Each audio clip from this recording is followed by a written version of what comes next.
है, ध्यान से समझना। इलेक्ट्रोस्टैटिक मीन्स इलेक्ट्रॉन्स का मतलब चार्जेस। किसी भी पार्टिकल में 3 टाइप के चार्ज मिलते हैं हमें। अगर नॉर्मल स्विच में भी देखते हैं 3 स्विच होते हैं, पॉजिटिव, नेगेटिव और ऊपर एक अर्थिंग, ठीक है। अब ध्यान से देखना, एक ये एटम है, उसके बीच में न्यूक्लियस होता है, दैट इज प्रोटॉन। क्या होता है? प्रोटॉन। यहाँ पर इलेक्ट्रॉन गोल गोल रिवॉल्व करता है। क्या करता है? गोल गोल। और एक जितने ही इसमें प्रोटॉन उतने ही क्या होते हैं? न्यूट्रॉन। क्या होते हैं? न्यूट्रॉन। तो 3 तरीके के पार्टिकल होते हैं, इलेक्ट्रॉन, प्रोटॉन और न्यूट्रॉन। इलेक्ट्रॉन मतलब नेगेटिव, प्रोटॉन मतलब पॉजिटिव, न्यूट्रॉन का मतलब न्यूट्रल। न्यूट्रॉन का मतलब न्यूट्रल। जैसे हम गाड़ी में गियर लगाते हैं फर्स्ट, सेकेंड, थर्ड, लेकिन बीच में न्यूट्रल भी होता है, उसी तरीके से यहाँ पर भी 3, जो बड़ा स्विच होता है उसमें 3 होते हैं। ये न्यूट्रल वाला होता है, ऊपर वाला स्विच, और ये पॉजिटिव। एक में करंट आता है, एक में करंट नहीं आता, खाली बैलेंस किया जाता है। क्या किया जाता है?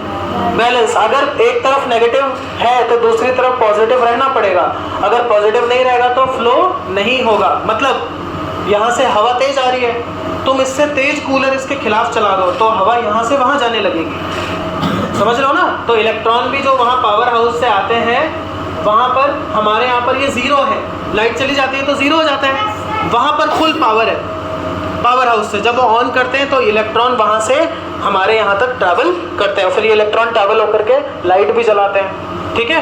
तो इसका सबसे सिंपल एग्जांपल क्या है? हम अपने हाथ को ऐसे ऐसे रब करते हैं तो ये गर्म होना शुरू हो चुका है, इसका मतलब यह चार्ज हो चुका है। क्या हो चुका है? चार्ज। स्केल को रब करते हैं और फिर पेपर के पार्टिकल्स को ऐसे करेंगे तो अट्रैक्ट हो जाएगा, तो इसका मतलब वो कौन सा फोर्स लग रहा है? Electrostatic force. ये करंट में ऐसे इसको इसमें बढ़िया गीले करके हाथ लगाओ, मजा आ जाता है एकदम से, हमें खींच लेता है। तो कौन सा फोर्स लगाता है?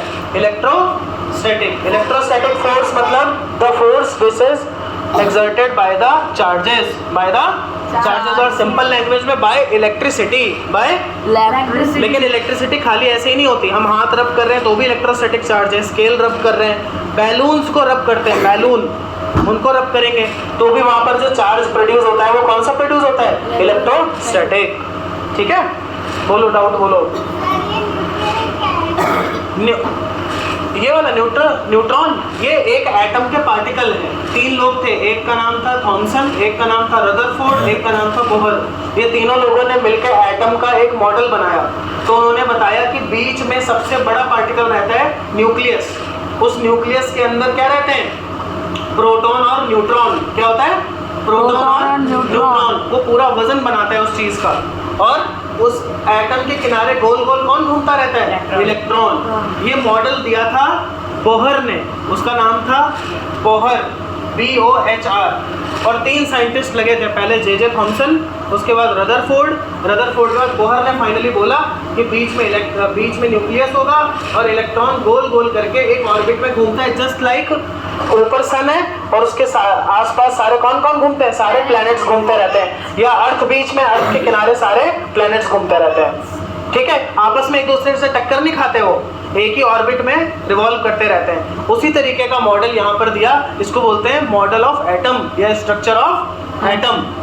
बस मैं इससे ये बताना चाह रहा था कि जो इलेक्ट्रॉन का मूवमेंट है, जब ये मूव करता है तो चार्ज प्रोड्यूस करता है। क्या प्रोड्यूस करता है? इसीलिए लोहा हो गया, तांबा हो गया, चांदी हो गई, सोना हो गया, इनको जब भी रगड़ोगे या इसमें से इलेक्ट्रिसिटी पास करोगे तो चार्ज हमेशा क्या होता है? फ्लो होता है। लकड़ी से पास करो, रबड़ से पास करो, प्लास्टिक से पास करो तो कभी भी करंट पास नहीं होता, क्योंकि उसमें ये इलेक्ट्रॉन की संख्या बहुत ही कम होती है, ठीक है।